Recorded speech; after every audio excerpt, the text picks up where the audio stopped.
Terroir. I'm Simon Jacob, your host for this episode from Jerusalem. Before we get started, no matter where you are, please take a moment to pray for the safe return home of all our soldiers and the full return of all the remains of our hostages. If you're driving in your car, please focus on the road ahead. If you're relaxing at home, please open a delicious bottle of kosher wine and pour a glass, sit back, and relax.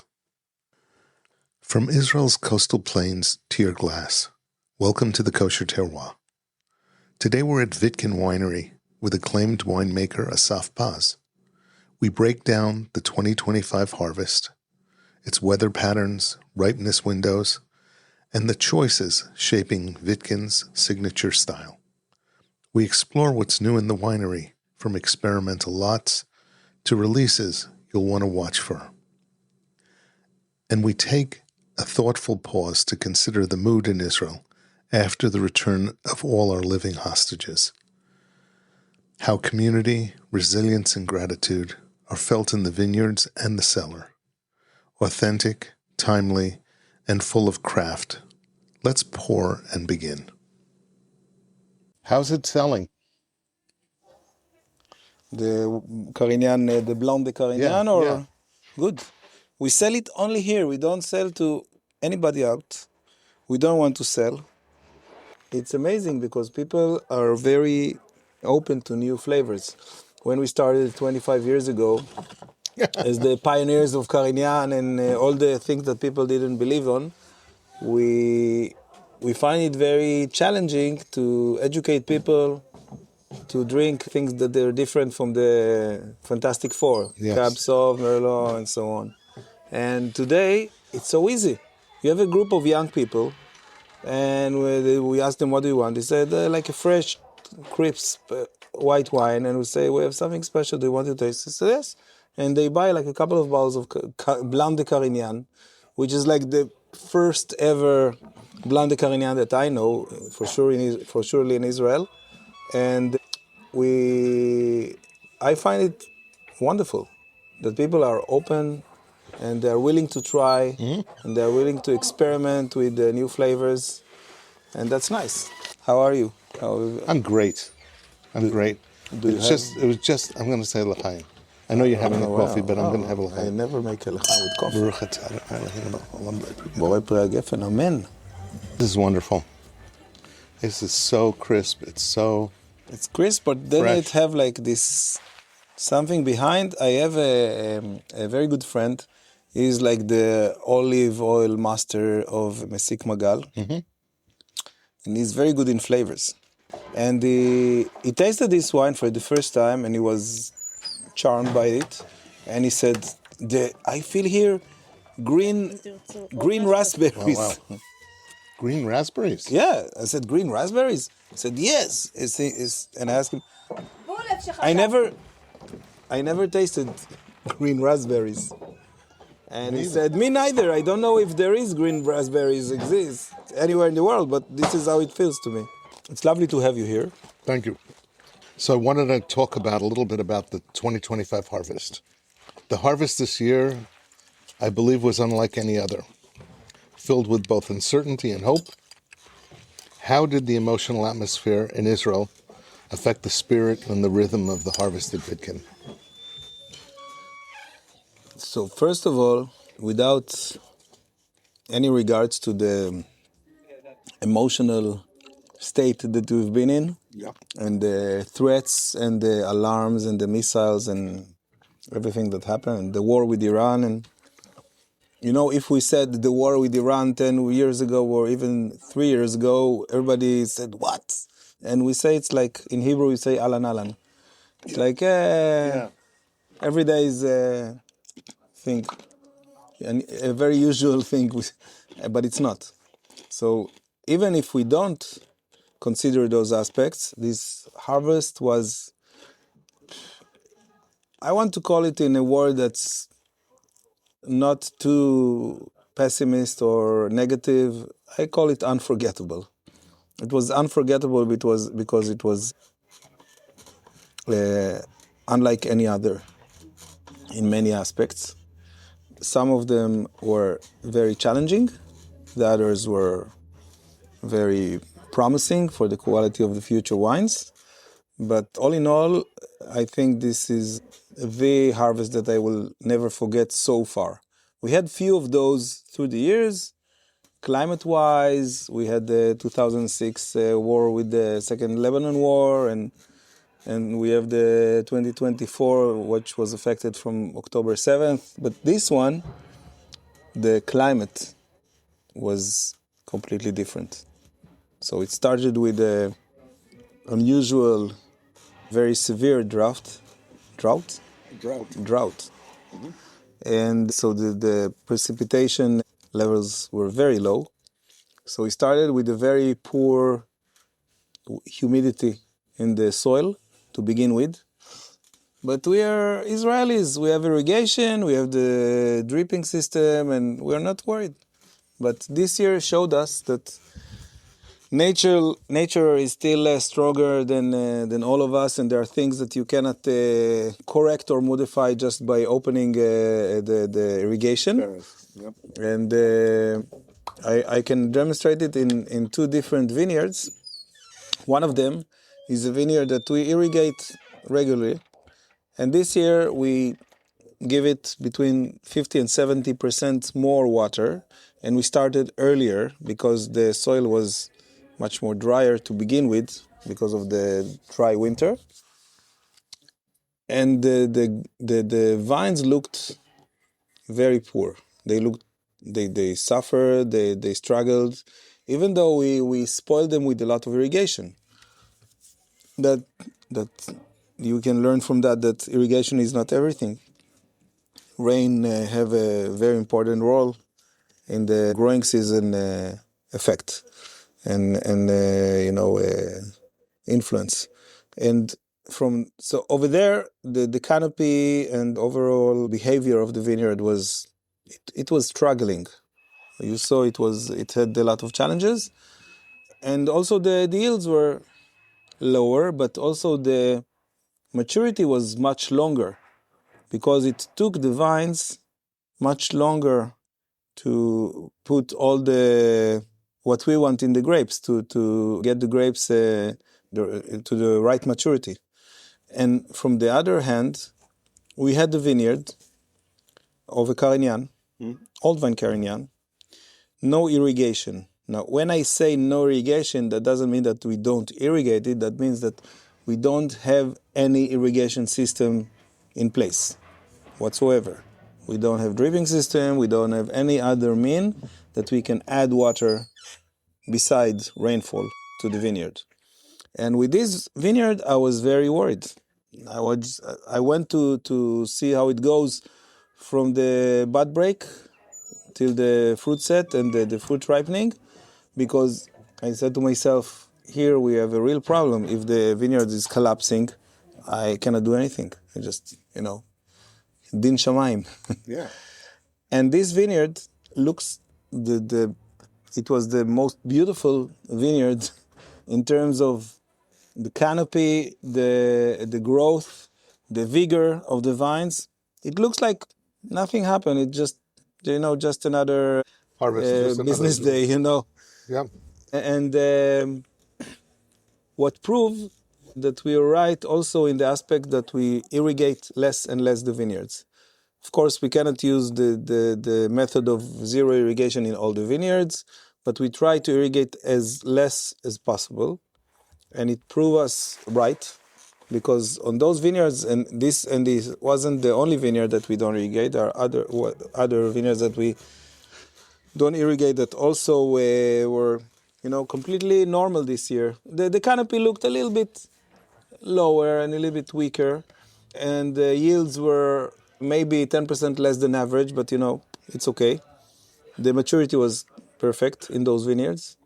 Not like the Shenin vineyard in the Golan Heights that got a lot of irrigation but still struggled a lot. But all those vineyards without irrigation showed us that we need to do as much as we can to get to those situation that we don't irrigate or irrigate as less as possible, so the vineyards find a way, the vines find a way to dig deep enough to bring the water, to bring the good minerals, and that gives the typicity and give the character, the unique character of the terroir to the grapes. But what was unique in this vineyard, unlike in other non-irrigated vineyard, that in this vineyard, the yield went up more than 30% compared to last year. So we had more yield in a year that we have much less rain. And that really shocked me. So, I always say that one of the aspects that I like in wine is that wine make me humble. Always you get to a point that you think that you know everything or most of the things, and then the vines come and tell you, no, it's so deep, this ocean of wine, that you always surprised from something and you have a lot to learn. And I think that's wonderful. Wow. I love it. As the hostages began to return home, the nation felt kind of a collective sigh of relief. Mm-hmm.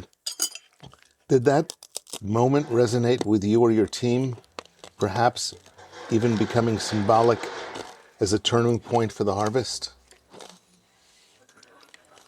First of all, of course. Even though that we talked about it very little, you could feel the smile. You can see the smile on the faces, and you can feel that people are much more relaxed, much more. There was like a deep sadness. We went through very dramatic 2 years, and almost every other week was like an historical day that we will remember it forever. So many things happened in those 2 years. Yeah. It's like stories crazy. for 100 years, okay? Yeah. But through this time, there was like a built-in sadness in every one of us, that we know that our heart won't be complete until all the hostages, at least the live hostages, will come back, and of course all the rest, the bodies of the deceased ones will come to their families to Kever Israel. But at least the ones that are alive, we know that they are with their loved one and they are not suffering with those monsters. And when they released, we have this relief. Even though we already finished harvest and we already finished the press, because of the low yields, the harvest was relatively early. And this is another effect of the harvest. But it still affected us because there are so many things that you do post-press. And the anticipation also guided us in, we personally cannot do anything to bring them back home, but let's do our work in the proper way, so at least we do the things that need to be done, so things will be more successful for everybody.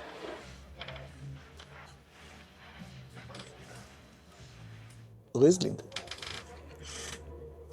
So it wasn't during the harvest, it wasn't during the dramatic, hectic time of the harvest, but you can feel it with all the workers and of course our families. This was a bless. We don't know where we're going yet with all of this. Yeah. But at least we put this chapter behind us, and that's what's important. Thank you. We give you the single vineyard Riesling it's in a German inspiration, it's like German influence, but it's a Judean Hills Riesling. It's open like a beautiful flower. It even has, it has that like signature petrol. Yeah. As well. It starts to show. Yeah. And this is what year? This is 2022. We have a lot of patience with the Riesling. I leave it 6 months on the lees in stainless steel tank, so it will gain back texture and structure and aromas from the lees. And then I keep it at least 1 year in the bottle which is very un-Israeli to do, because we wanted to 100%. release it fast, to show it, to sell it.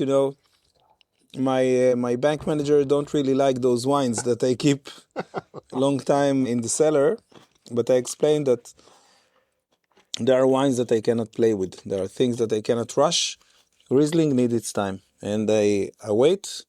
And I think this harvest needed a little bit more than 1 year in the bottle. We tasted it over and over until we feel it's ready, and only then we release it. So every vintage tells a story. If you could capture 2025's Vitkin harvest in a single word or phrase, what would it be and why? I think again on the word unforgettable. Because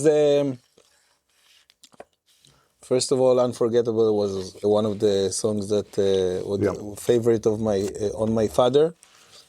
Bless his soul. Nat King Cole, of course. Yeah. And so when I think about this song, I connect a little bit with him. And with wine, you learn to be patient. You learn to accept a lot of things. And I come from, I was born and raised in Tzfat, and one of the tzaddikim that buried in Tzfat, it's Nahum Ish Gamzu.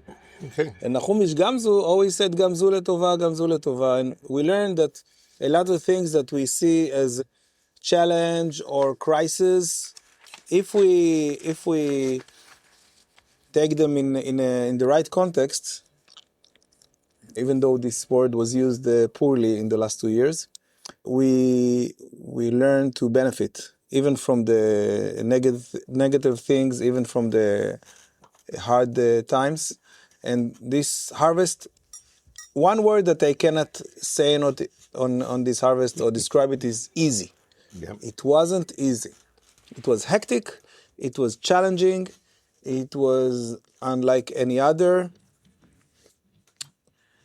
If you weren't there at the vineyards, you can lose the entire vintage, because every winery, after a certain time, or 5 years, 10 years, you heard this learning process that that you have the certain parcel of vineyards that this is the one first one to ripe, to be picked, and the last one, and you have like the general order of what's coming when. This harvest was like big balagan. It was a big mess. Normally the first one is Gewurztraminer, which came last. The first harvest that we picked and we brought into the winery was the Macabeo. Wow. And normally the Macabeo needs a little bit time, and it's one of the last white wines that we pick, white grapes that we pick. And it was the first. And we have Argaman, beautiful Argaman, low yield, clean vines up in the north in a high altitude Argaman, wonderful Argaman, full of freshness, but also a lot of power. And it needs time to be ready. And normally this is like the 4th or 5th red grapes that we picked. The first one is the Pinot Noir. And this year it was the one that we picked just after the Pinot Noir. So it came so early. And other vineyards, we just waited and waited and waited. So for me as a winemaker, my presence in the vineyard is crucial. It's crucial, and I cannot skip it, It's a lot of effort, it's a lot of mileage, it's a lot of time. When you have family, you want to be more with your family and less in the vineyard, but you should be in the harvest in the vineyard. Yeah. One of my mentors, Jim Klein from Navarro Vineyards in California, who was the chief winemaker before Victor Schonfeld in Golan Heights Winery. He was the first one to make the Blanc de Blanc and the Katzrin for Golan Heights Winery. When I told him, I need your help to describe the urgency of harvest to one of my CEO in the winery, So he told me, you just use my words. When one of the CEO of the wineries I worked in didn't understand why I'm so stressed before harvest. He was a new CEO, never worked in the wine industry before. And I told him the baby is coming. When the harvest is coming, it's like the baby is coming. There are things that you cannot say, wait a little bit. No, we need some more time for renovation. No, the baby is coming. Either we bring it or we lose the whole thing. So you need to be there. And the ones that were in the vineyard, even though it was challenging and it was tough and it was stressful, even if you don't consider the emotional aspect of this year, you lose the harvest. And the ones that been there got the best of it. So unforgettable, challenging, stressful, and yet I think the big majority of the wine were amazing, delicious, and we will talk about them for the years to come, because we will feel it. Well, I imagine myself in the future making like a vertical tasting and bringing the 2025, and then it will show. It will show. I'm sure it will show in the wines this crazy character that we had. Did any of the vineyards yield truly unexpected excellence? Perhaps a plot that quietly became a star? We had few miracles, if that's what you mean. Yeah. Okay? Few miracles. First, the one that I talked about, the Carignan, that even though the harvest was so tough and the water was so scarce and the yields in most of the vineyard went down, it gave much more yield. Another one was Colombar, which is a variety that I'm in love with. It's for the last 25 years. I make amazing things from this one. How do you call something that people don't give a lot of respect, but you should? Under the radar. Yeah, under the radar, that for me is one of the stars because it gives such a delicious result in our region. So last year we had a problem with one of the vineyards. It gave very little yield. It gave something like 600 kilos per dunam. Mm-hmm.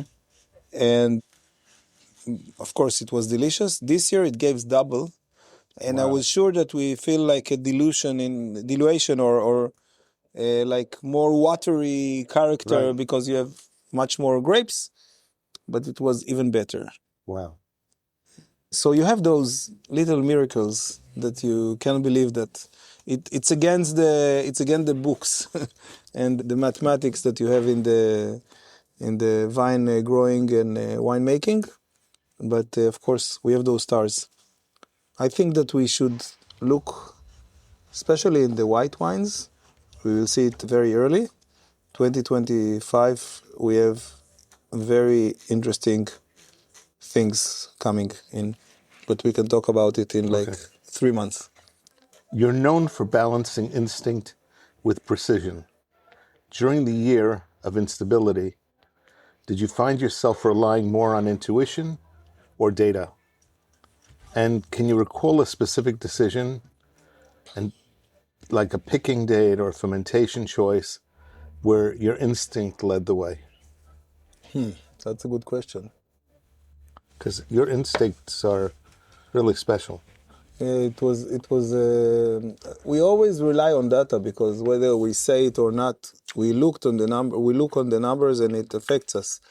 The question is that when you get to a point when your mouth is telling you it's ready, your grapes are ready, declare harvest, call it a day, and the numbers shows, no, you're far away, you need to wait, the sugars are so low and the, acidity is very high and the flavors, but not the flavors, but the numbers are way behind, but the flavors and what I call my best lab, which is my mouth and my nose and my eyes that looks on the vines, see the situation, taste the grapes, and then reflects on what do you feel and where do you see these grapes going into. All of those instincts and senses tell you it's ready, it's there, let's pick it up. And I always trust my instincts and my senses over the numbers. So this year was, of course, another one like that. Because last year we had a better winter it wasn't like an ideal winter. It was another winter with lower than average precipitation, but it was better than this year. And we had low yields, and we had very good maturities. So it was very, very easy. The mouth and the nose said it's ready. The numbers show it's ready. So you're very peaceful in your decision. Yep. This year we had a lot of conflicts between the senses and the experience and the number on the Excel sheet. And I went with my instincts, and we nailed it each and every time. And you feel it when the wines are finishing the fermentation and you see the full potential of what you got. We have few barrels of unusual white varieties that we put in to mature in barrels because the quality was so unique. So I wanted to separate them and see how they react to the barrel fermentation and aging. So it was that unusual. As I said, it was very challenging, but in a bizarre way, very promising as well. Okay. There's been like a very strong sense of national unity recently, even among competing wineries. Have you felt more collaborative or more collaboration or camaraderie this year with other winemakers in the community? And was there a specific act of support or generosity between winemakers that really stood out to you? First of all, yes. But I want to remark that we always have this solidarity. Because, as I said it just 2 weeks ago, I visited Benjamina Winery. And they have a new old winemaker. They have Yotam Sharon, which is very experienced, talented winemaker that's been around for many years. He started making wines in Barkan even when I was back in my studies in Bordeaux. And now he's their new winemaker, so mazel tov for both of sides. And I told them that even though in the sales level and marketing level we are competing, in the production level we're standing side by side, shoulder to shoulder, especially when we see what's out there for us as Jews and Israelis. That shows that we need to be better, work better together. 100%. It sounds like kumbaya, but it's not. It's really happening, because it was like karma, instant karma. When we started the harvest, there was one material that we use for clarification of the juice. Sometimes when the juice is not clear enough, we need to clear it, to clarification and fining. And there was a problem in production, and we left without, and you need to start the harvest, And then I called other suppliers, and they didn't have it, and other wineries, and then I spoke with this particular winery, and I asked them, I said, let me check, no problems. We had like 2 kilos will be enough. I said, yeah, it's more than enough to start the harvest and be, relaxed. And they sent it to me. I didn't even ask. I told them, okay, great, it works for me. And they said, no problem. Our winemaker is going to the center. He will drop it by your winery. And they even brought it to me. They were so generous. And I told them, okay, send me a receipt. Send me a bill, an invoice. I said, no, what, are you kidding me? It's nonsense. And then, in the end of the harvest, the same winery find itself without a specific material, an enzyme for the juice, and they called me. And they said, I told them, just let me check, and if I have it, no problem. And I had like a whole bottle, and I finished all the, I finished using it. Grenache Blanc, s'il vous plaît. And I finished using it, and I said, okay, do you want me to send it? They said, yeah. I just sent what was left, exactly the what they needed. And they ask you, how much is it cost? Forget about it, you know. What goes around comes around, you know. It's like... So this is how we treat each other between the wineries, and I think this is how it should be. When Recanati Winery was a neighbor, they always helped me with the different things that for me was a little bit too complicated, and I needed help. They always were there for me. It got to a point that one time, Kobi Arbiv, the winemaker, needed like a solvent of the lab from that he wasn't sure that his was precise. He wanted to use mine. I told him, I'm so happy that for once I can give back something to you. So, of course, you're more than welcome to come and pick it up. So yes, the solidarity is there, and in this year it was even stronger. So this is Grenache Blanc, collector's edition. Only 4 bottles were made. And 4 barrels. Barrels. Yeah. I said bottles. Yeah, 4 barrels. Then it's really a collector's edition. This is like only for the King of England. So it's containing, the blend is 90% wow. Grenache Blanc, 10% Macabeo. Wow, this is, I can taste the Macabeo. The Macabeo is really gives like... the kick. The kick, the salinity. It's very full. It's, there's a salinity, and it's just, wow. It's your whole palate participates. It's great. This is one of the wines that I really made a research before I planted the vineyard. I was in a Grenache symposium back in 2009 in France with all the big names of Grenache producers in the world. From Alvaro Palacios in Priorat to Chester Osborne in Darmberg, Australia, to Sicilia, Sardinia, North America, and so on.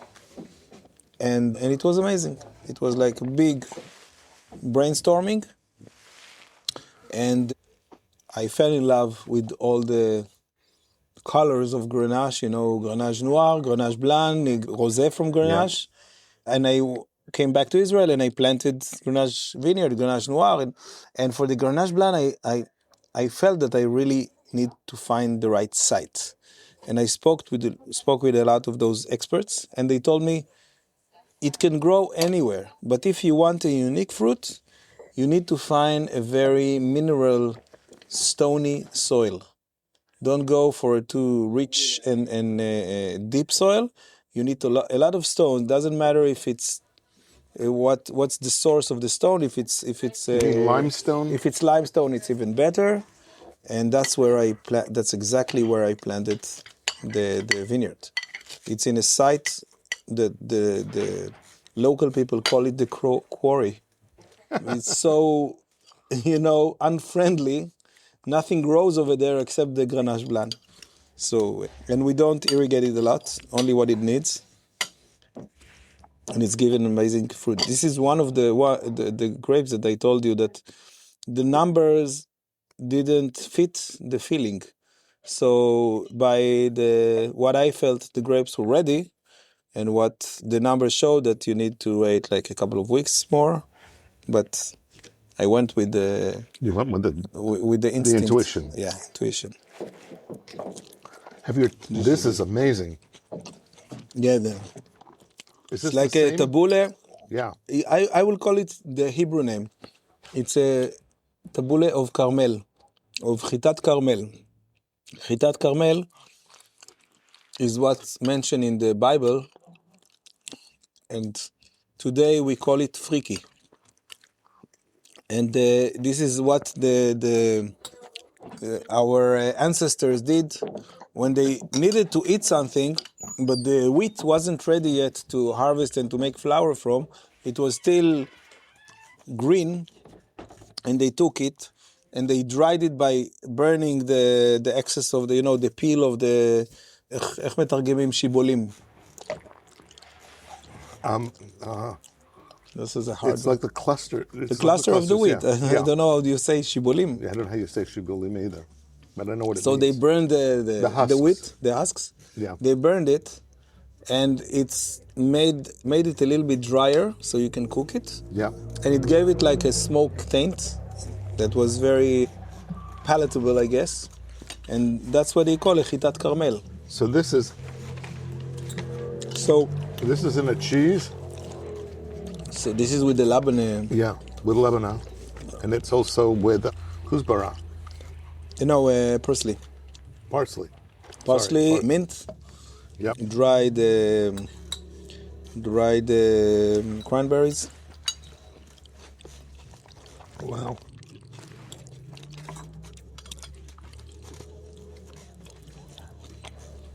There's some chef sitting in that kitchen. Yeah.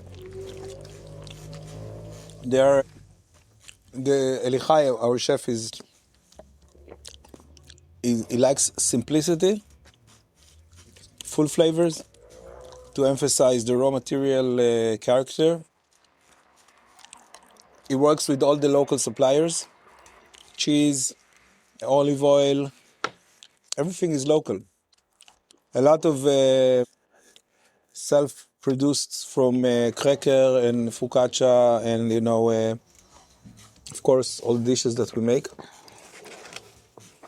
I will plant an olive tree in a couple of weeks. So I will plant varieties that goes for olives, for cured olives. So in a few years we will have our olives as well. But Awesome. he is very talented. He likes to use what's the best for the season and to emphasize the raw material. We call it KISS, keep it simple. It's really special to be able to come to a winery and have somebody prepare such a delicacy of food. Usually, some of the wineries have cheese or they have some vegetables cut up and what have you. But this is like super gourmet. It's just delicious. It's really delicious. It's very important for us to be able to showcase our wines in the best conditions, but also give a complete experience to the visitors that can enjoy food and wine. And we don't do a food pairing and a wine pairing. We let people choose what they want, with what they like. This is spectacular. Okay. Good questions. Okay. Looking back now, was there a single moment during the harvest that captured the essence of 2025 for you? Maybe something small but unforgettable. We're using that name, using that word a lot. Yeah. If you could bottle that moment as a feeling, what would the label say? There is a proverb in German that says "kleine aber meine," which means little but mine or small but mine. Yeah.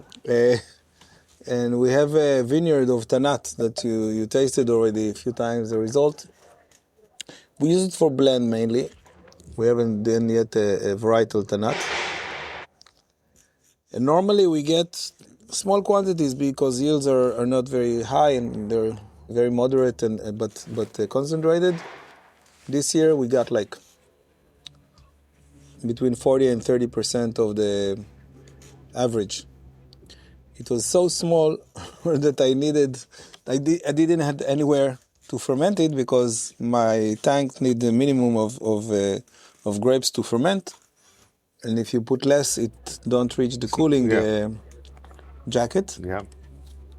So I took my risk and I fermented in an open bin. Wow. So it was like the single Tanat bin. We can call it a single bin Tanat. Wow. But it was so, like a personal wine. And of course, we made punching down and a little bit of pumping over every day a few times, and the workers told me how it smells and how it looks, and I went to check it. And it was, because it was so small, it was like, again, a personal winemaking, like like a garage winery. But the result is so delicious. So I don't know where the line goes between the real quality of the wine and my emotional towards this wine, because we really, every wine you follow throughout the process from bud break to bottling and after and beyond.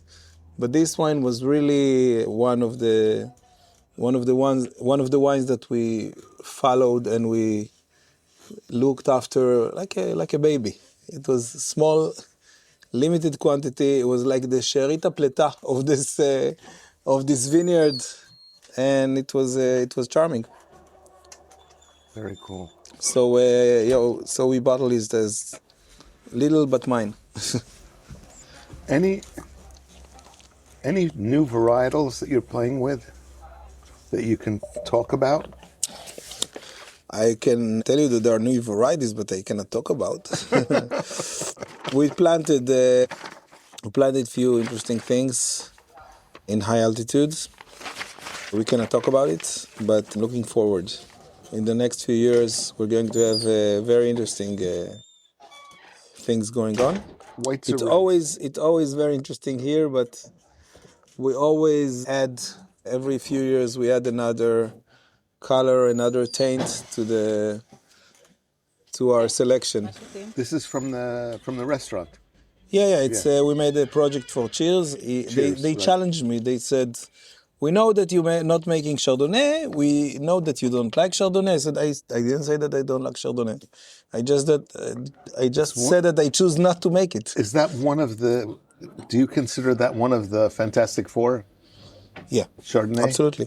So Merlot, Cabernet Sauvignon, Chardonnay, and Sauvignon Blanc. And Sauvignon Blanc. Okay. The ones that I never said that they are wrong, and they are delicious, and they got the name Fantastic Four because they are fantastic. They're giving very good results in most of the climates, in most of the situation.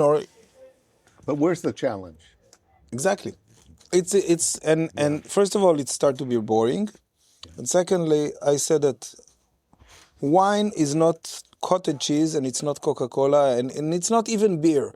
Beer, you can transfer the raw material from continent to continent, get a good water source or filtrate it to adjust them to your needs, and you will make a wonderful beer. We have Alexander Brewery just next to us. They make every beer that they make, they nail it.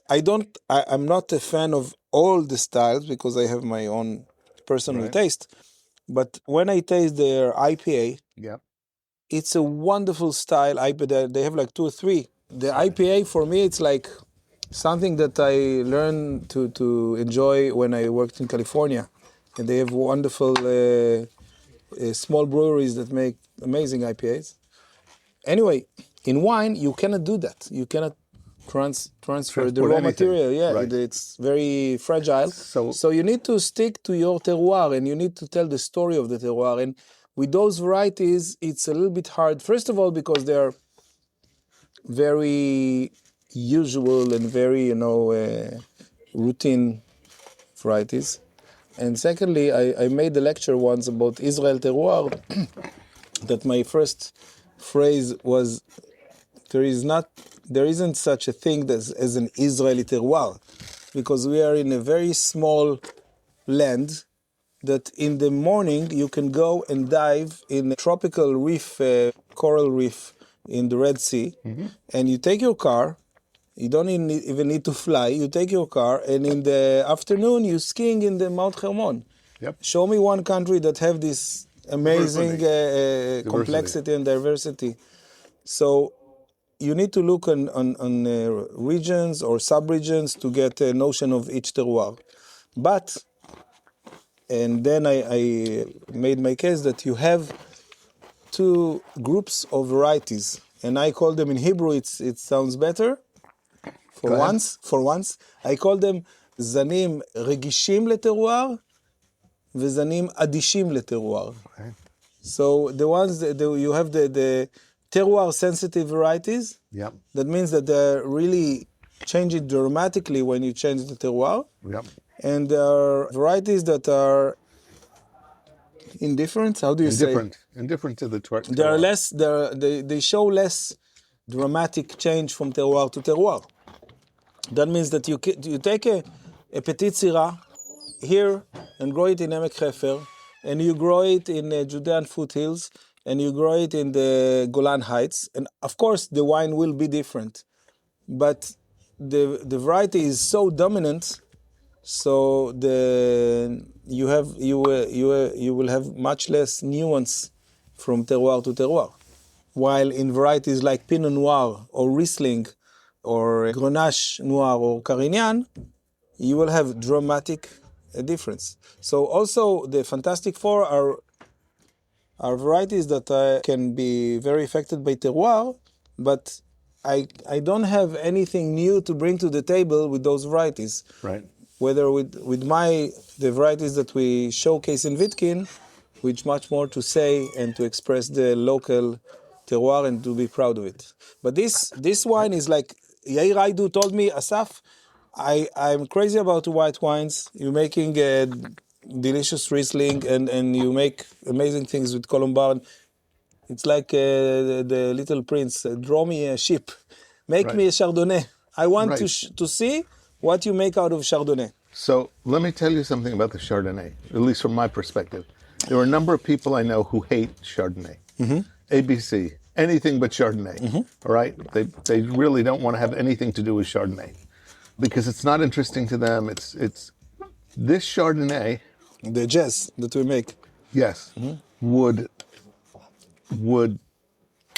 click all of the boxes of what they love. Wow.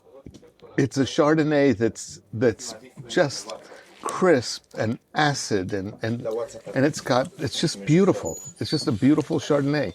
And it is nothing like the Chardonnay that they despise. It's not malolactic, buttery. It's not. Maybe it's like the Gewurztraminer that I made, that I always claim that I made it for the Gewurztraminer haters. Right. Because I made this Chardonnay by my own book, by my rules. I picked it up in a very precise timing. The verminification went through my prisma of winemaking to reach the things that I want to emphasize in an excellent white wine. The use of the barrel was more dominant than what I use in other wines, but still very respecting to the fruit of this Chardonnay. Yep. And people always ask me where this Chardonnay stand in the scale of Burgundy. And I said I cannot say that because we're not in Burgundy. It's coming from a completely different terroir. It's coming from 1,000 meters above sea level in the Golan Heights. So a very high altitude, Mediterranean climate, basaltic soil. None of those are compatible with Burgundy conditions. So I let other people define it, but what I wanted to make is like my style Chardonnay. So you can't say that it's because of the high altitude. The high altitude enables me to reach very high level of grapes with the right acidity, with the right balance, with very slow maturity, because Chardonnay can get very fast matured, but then you find yourself with a very alcoholic wine that's most of the character comes from the fermentation aromas like banana. It's a different interpretation of Chardonnay. I didn't make any intention malolactic fermentation. I wanted to retain this minerality. I love the weather in this season. I love it too. This time. Have the team returned from Miluim? Yes. Yes. We had a mini drama when one of our employees finished his 400 days of Miluim And he needed to be back at the winery end of June, beginning of July. So we said, excellent. It's like preparing for the harvest. And then he got a call for like 20 days more, which will bring him basically to the first week of the harvest. And said, oh, bum. And then he got another one that he will be sent to extensive Miluim service and be back in October. And say, hey, no. We cannot do. This is the guy that's on the forklift. So on the forklift. Oh. Without the forklift, you cannot move. You cannot do anything. And you cannot take the only single employee that you have that do everything on the... And when you are kosher, yes, it's not that, okay, so I will give a hand. No, it doesn't work like that. So that was a mini drama. But we called the officer. We said, he gave so much and we didn't say anything because it's wartime. And okay, we overcome. We did what needed to be done. But harvest, it's like the baby is coming. We cannot. You're taking the special doctor for deliveries. You're taking the mialedet away. Mialedet. Yeah. How do you call it? The maid? No, midwife. Midwife. The midwife. And you know how I know that? My daughter is a midwife. Ah, okay. So you're taking the midwife just before the labor. Yes. My daughter's a midwife in Soroka. Wow. She was in the middle of Soroka when that missile fell. Wow. She was right in the middle of the whole thing. Oh my God. So she couldn't hear for like 2 days. Oh my God. Because of the noise. But Baruch Hashem, that was a situation where I don't know how in the world 1,000 people didn't get killed. And instead, nothing. It was just an absolute mess. We had so many cases of ashgacha. It doesn't matter if you're practice, religious, if you're Orthodox, if you're secular. Everybody knows that we had ashgacha. Yeah. Because there were things that happened that, Iran sent so many missiles. I think like, I don't remember if it was 18 or 20 something people that have been killed, but it could have been 20,000. It could have been in the thousands. Easily, So yeah, we had few miracles. So this one. Is what? This is one of your favorites. This is our unfiltered Pinot Noir. Wow. So look at this beautiful color. So this one is the wine that we haven't talked about for years. The wine that I apologize on for many years because it doesn't fit to the story, for the profile, for the philosophy of the winery, because it's Pinot Noir. It was easier with the Riesling because it's a white wine. We play with it. I love it. People love it. German anyway. Yeah, it's German. Nobody cares. But with the Pinot Noir, it's like the Holy Grail. It's like, oh no, there is Burgundy and there is the rest of the world. No, I don't agree. I know that the best Pinot Noirs are in Burgundy, but you never come and say about Merlot that there is only like Saint-Emilion and Pomerol and the rest of the world. Some people do. Yeah, I know. And we let them live. Yes. In the meantime. Yeah. No, it just means more for me. Yeah. That's as far as I'm concerned. So I know that in Burgundy there are unique terroirs, but there is especially unique experience of centuries. That you know exactly what to grow in which place exactly and what it gives, because the monasteries wrote about it and documented everything. But I think that we learn a little bit more today, that we can make delicious Pinot Noirs in the right places around the world. And I say in the right places because in Israel, if somebody asks me what varieties to plant Pinot Noir, probably won't be in the first 20. But our Pinot Noir is coming from a unique terroir, and especially I try to make it with minimum ego. I don't want to say minimum intervention because it sounds a little bit demagogic. Yeah. But I lower my ego. I said it's a very delicate being, and I want to respect it, and I want to give it exactly what it needs. It's like a beautiful woman that doesn't really need a makeup, or if she wants, she just put a line or two, and that's it. So this is how I treat it. Is there another Pinot Noir in Israel that you feel It's amazing. When I tasted the cracker before, Yeah, the teff cracker, yeah. and it have a small dose of cumin inside. And I tasted Now the you're Pinot getting it Noir, here. and now I'm getting You're getting it back. After the Pinot Noir, I'm getting the cumin. Yep, it is. It's true. What was your question? Another Pinot Noir? Is there another winery in Israel that produces a Pinot Noir that you feel is quality? So it's strange. If you asked me this question 10 years ago, I said probably not. No, there is not another Pinot.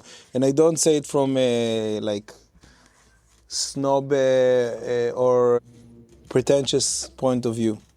Just not my taste. Mm-hmm.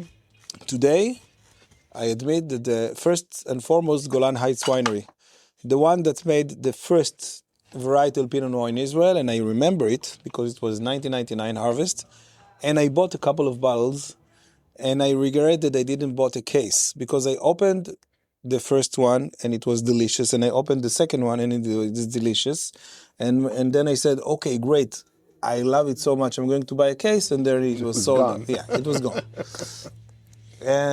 But then they started to make it in a more bold, expressive style that I care less about. And lately, in the last few years, they went again to the more elegant and delicious. So I tasted the last couple of harvests that they released, and it's a wonderful Pinot Noir. And also, Gewurztraminer Winery. Gewurztraminer Winery will make a very good Pinot Noir. Say that. But also the Gewurztraminer, I connect easily to this style because they also grow the Pinot Noir on limestone, and I think it brings a lot to the Pinot Noir. They make a Batuni that is Pinot Noir. Yes, it's so Pinot Noir to use that term. I knew exactly what you're talking about. It's like crazy. It's like, people, I say that and people laugh and they go, you haven't a clue. No, take that, take it. Take it. You don't know what you're talking about. And look, wine is subjective. It's based on your own taste. It's not as much as I can say, well, this and that. When people tell me how I shouldn't like this or I shouldn't like that, I look at them and I go, thank you. Imagine that somebody goes and tell you,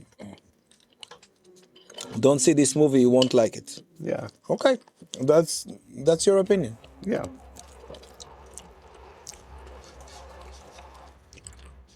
And I had the chance to vinify Batuni, like I think 7 years ago.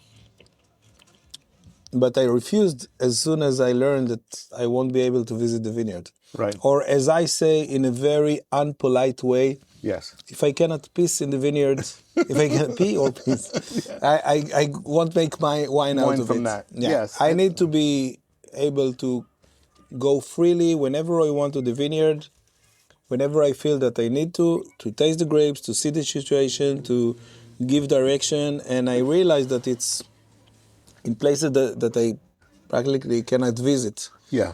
And I cannot tell to the farmer what to do. So what's the point? Yep. No, the new Batuni that they're growing, Shivi, actually has kind of cleared the clones of viruses and what have you, and he's growing his own. He's growing his own Batuni. Great. That's great. That's going to be amazing. Yeah. And that's what I'm looking for. I really appreciate him. Yeah. And his wines. Yeah. No, me too. Me too.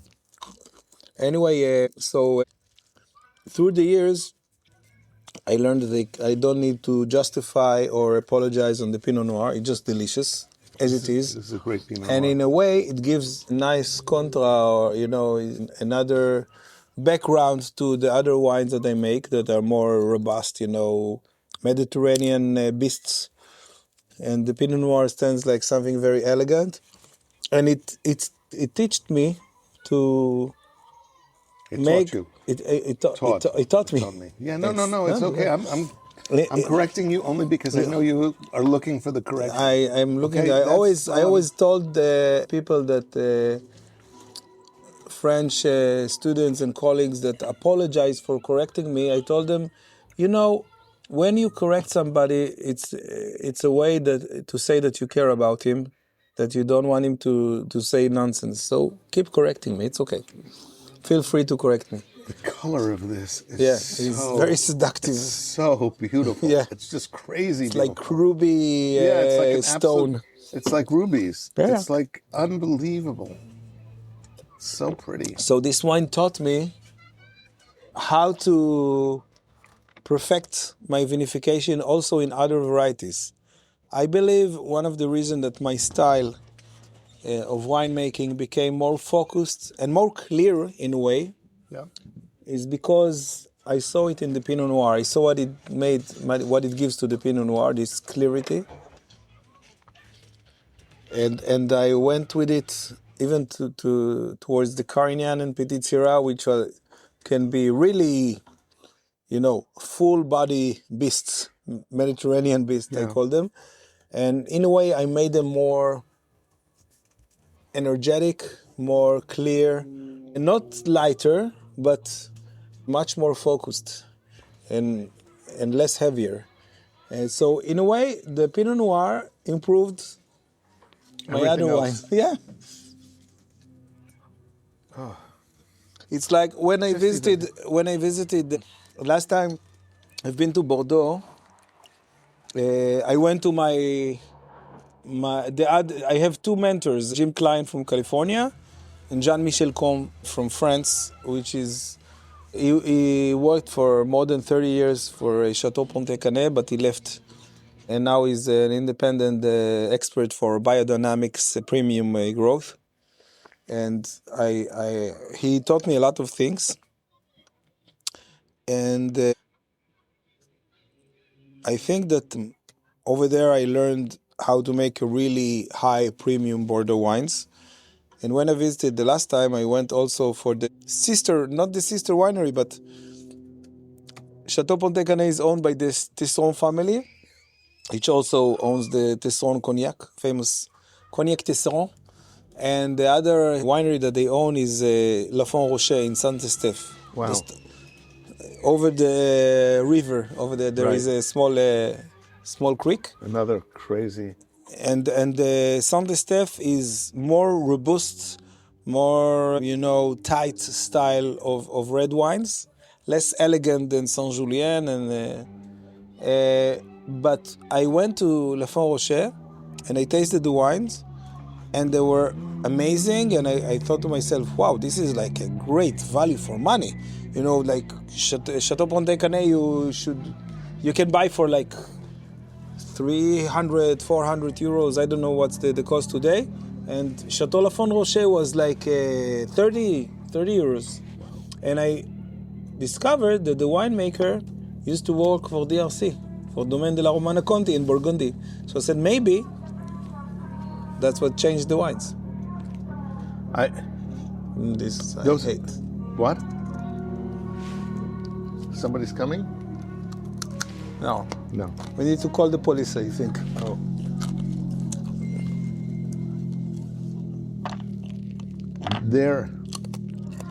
Those are my two favorite French wines. Pontet-Canet 2003 and what you call it? Lafon 2010 are just incredible. Lafon Rocher are just like incredibly delicious wines. They both came out, those were I think Apothecary made kosher wines before. The 2002 was the earliest kosher wine, but I like the 2003. They also made in 2004, and then they stopped, and then they started making in 2019. You know why? First of all, when I worked over there, Jean-Michel approached me and told me, we have a lot of Jewish guys come and ask us to make them kosher wines. I said, okay, great. And what do you do about it? He said, no, normally we refuse. I told him why. He said, no, because it looks like, it looks like a big headache. I said, no, it's like, it's nothing. If somebody come to approach you and he said, I want you to make me an organic wines, those are the rules. Those are the things you need to follow, and then it's organic. And he said, I'm buying the whole production. I said, okay, that sounds good business plan. He said, it's exactly like that with the kosher wine. Talk with them, and if you can follow the rules, and if you're okay with it, but you cannot decide before you talk with them. And he looked like the typical French guy, but he really loves Israel. He asked me in those strange times, he asked me to send him Israeli flags, small Israeli flags. Wow. Anyway. I hope he still supports Israel, because it's a balagan now. I think that the people that really support Israel support us more today. Because regardless what they see happens in Israel, they see what happens in their places. Yeah. And we always told him, I told him, when I studied in Bordeaux and they nagged me about Palestine, I told them, first and foremost, they don't drink wine. How can you make peace with them? How can you make peace if you can't open just a bottle of wine and secondly, you don't really understand. It's not a clash between two people that fight on the same land. It's fraction between two different civilization, or today they say civilization and barbaric, but And you won't understand it until it will reach your doorstep. And it will reach your doorstep. Maybe your kids need to learn Arabic, and they laughed at me. And I told them, it will take 10 years or 20 years, but those big terrorist attack will come to your doorstep of the West. And I was wrong. It took only 2 years and 9/11 came, and after all the shit after, London and Paris and Madrid and so on. But they still don't get it. For some reason, and I told them we are on the fraction point, and if we lose, the fraction point will move to you. Yeah, that's it. And these are wars. These are fights that are going back to the Crusades. Trump said, "I'm ending a 3,000-year conflict." First of all, I don't know if it's ending it or just postponed it. I don't believe it ends. And secondly, it's not 3,000 years. It's 1,400. 14 centuries. I believe. And people said, also Christianity had their turbulent times, and they're all making excuses. But the founder of Christianity gave the other cheek. The founder of the other religion didn't. It didn't. He just said kill them all. Yeah. So you brought a very good question this time. Thank you. Like it. Thank you very much for spending the time with me. It's really a pleasure. I had one last question. It's not so tiny. Absolutely. Personally, everything that happened, the harvest, the hostages, the long year of service and strain, what does wine mean to you now? Has your relationship to winemaking changed, even subtly, after 2025? I remember Eli Ben Zaken once said that when you plant a vineyard, you're here to stay. Yeah. It's like something that you don't uproot after 10 or 15 years. If you do it right, if you don't have viruses, but yeah. I visited vineyard 100 years old plus. And I think that winemaking is a beautiful expression of our terroir, but it's also a statement. It's a statement that we are making something, we're making out of this soil and this climate and the culture and the people and the history and the know-how of the farmers. We're making something delicious that, it's like a message in a bottle. Wine is a message in a bottle. And wine is a memory of everything that it's been through from planting of the vineyard until the opening of the bottle. And when I went to study in Bordeaux, I was in a crossroad finishing my Bachelor of Science degree. My business plan, my initial plan was to go back to pastry as a food technologist, and then you make the big money. You work for a big factory and you invent things and you cash in. Right. But it looks very gray to me. And I fell in love in wine production and in vine growing, and then I decided to go to Bordeaux. And one of my motivation wasn't just to build a career in something that I like to do. It was, I said to myself, okay, I think wine is something that can express the Jewish people and what we are doing here in Israel in the best way, So I think that when you think about it, a bottle of wine is a statement. Yep. If you put this bottle of wine, Israeli, delicious, red Israeli journey, this is the special edition, this is the limited edition of the reserve of the Israeli journey, the black label if you want.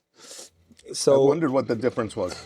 I saw the other label and I saw the black label. So it's the black label is different varieties, but same spirits, same approach to bring different terroir and different varieties, and to bring it in a package that it's approachable, juicy, delicious, and drinkable. But from the premium barrels, the barrels that normally goes to the premium wines, and I make it in a much more approachable price. It's also a wine it's a cellar door wine, basically. It sells only here and in a couple of restaurants. And when we go back to the Israeli wine, when you take, for example, a bottle of red Israeli Journey with the orange label that nobody can forget, you put it on the table, and it's a statement. It's a statement of what we are able to do from our terroir, from our agriculture, technology, history, and ancient land. And when you put it on the table, you say many things without saying nothing, without a single word. You just pour the wine, you let the people sip it in, and you let them understand the power of wine. And when you do that, I think this is a very powerful message. So I came to the wine business because I came from the food technology side and from the agricultural side and all the things I loved in wine production. But also I had this premonition of being a kind of a great ambassador to Israel in the world through a bottle of wine. I think you've really proved it. Thank you. Because it's... That's one of the reasons that we choose the name Israeli Journey. This is amazing. Yeah. It's many things in one bottle. I taste the white. I taste the Pinot. I taste the... This gives you spicy, fresh herbs, dry herbs, very intensive fruit, a lot of mintiness, It's very intensive fruit and mintiness, but it's not heavy. No. It's light. No. it flows. It's approachable. I call it's it in delicious. I call it in Hebrew that I always say in Hebrew that my wines are not merimim, wine that lifts you up, not takes you down. So this is exactly that. It's the same spirit or the same style of the red of the Israeli journey, that red Mediterranean wine, delicious, great with food, fruity and ready to drink. Yes. But more dense, more powerful, more complexity. I'm done. Thank you very much for being on the Kosher Terroir. Thank you. Thank you.